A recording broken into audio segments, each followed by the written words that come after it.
Mega కుటుంబానికి చెందిన సినీ నటుడు సాయి ధరమ్ తేజ్పై ఎలాంటి దాడి జరగలేదని కాకినాడ డీఎస్పీ హనుమంతరావు తెలిపారు. సోమవారం కాకినాడ డీఎస్పీ కార్యాలయంలో జరిగిన విలేకరుల సమావేశంలో ఆయన మాట్లాడారు. జనసేన అధినేత పవన్ కళ్యాణ్కు మద్దతుగా ఎన్నికల ప్రచారం చేస్తున్న సమయంలో ఆకతాయిలు ఆయనపై డ్రింక్ బాటిల్స్ విసిరారు. కాకినాడలోని పిఠాపురం నియోజకవర్గం తాటిపత్రులు ఈ ఘటన చోటు చేసుకుందని ప్రచారం జరుగుతుందని పేర్కొన్నారు.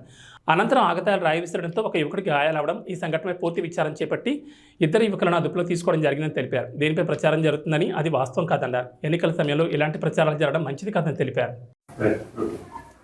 అందరికీ నమస్కారం. నిన్న ఉదయం నుంచి రాత్రి వరకు గొల్లపురోలు పిఠాపురం అసెంబ్లీ సెగ్మెంట్లో గొల్లపురోలు మండలంలో జనసేన పార్టీ తరఫున సాయి ధర్మ తేజ అనే సినీ నటులు ప్రచార నిమిత్తం రోడ్ షో నిర్వహించడం జరిగింది. అందులో భాగంగా నిన్న ఈవినింగ్ తాటిపత్తి గ్రామం వారు ప్రచారం చేసుకుని పైన గ్రామానికి చిన్నజగ్గంపేట వెళ్ళారు. వెళ్ళి మళ్ళీ వెనక్కి తిరిగి తాడిపత్తి సెంటర్ నుంచి వన్నెపూడి గ్రామానికి వెళ్ళిపోవడం జరిగింది. ఆ కాన్వాయ్ వాహన శ్రేణి అంతా కూడా వెళ్ళిపోయింది.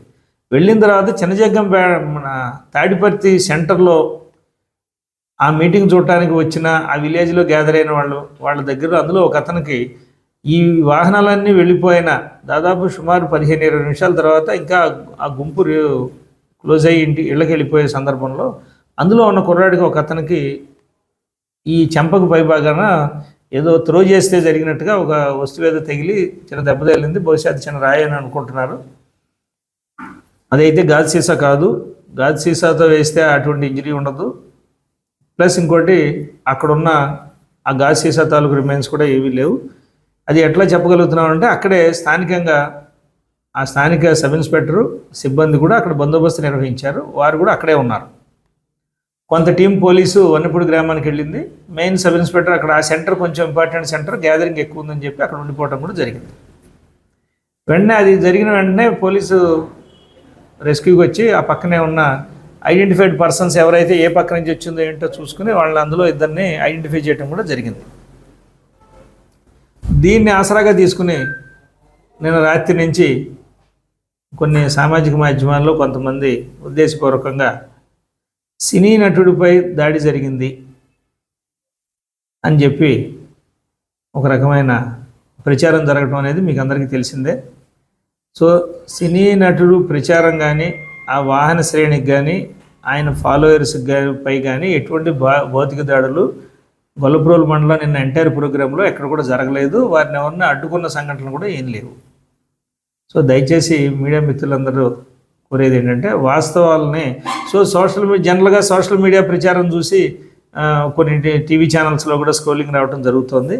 దీనివల్ల ఏమవుతుందంటే వాస్తవంగా అసలే పోలింగ్ దగ్గరికి రావడంతో వివిధ రాజకీయ పార్టీల మధ్యలో ఒక రకమైన పోటీతత్వం ఉండటం, వాళ్ళ ప్రచారంలో భాగంగా ఇది కనుక సబ్జెక్ట్ మ్యాటర్ అయ్యి ఫర్దర్గా ల్యాండ్ ఆర్డర్ ఇష్యూస్ ఏవి రాకుండా చూడవలసిన సామాజిక బాధ్యత మనందరిపై ఉంది. కాబట్టి మేము పోలీస్ శాఖ పరంగా జరిగిన వాస్తవాలు మీకు చెప్పి సామాజిక మాధ్యమాల్లో ప్రచారం జరుగుతున్న దాంట్లో వాస్తవం లేదని మీ ద్వారా అందరికీ తెలియాలని కోరుకుంటున్నాం.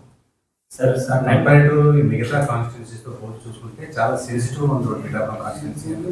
అభ్యర్థులు ఎవరైతే వెళ్తున్నారో డెఫినెట్గా కవింపు చర్యలు జరుగుతున్నాయి. ఏదో విధంగా అంటే రెండు పార్టీల తరఫు నుంచి కూడా కవింపు చర్యలు జరుగుతున్నాయి. అంటే దీనికి సంబంధించి ప్రత్యేకించి ఏర్పాట్లు చేస్తున్నారు.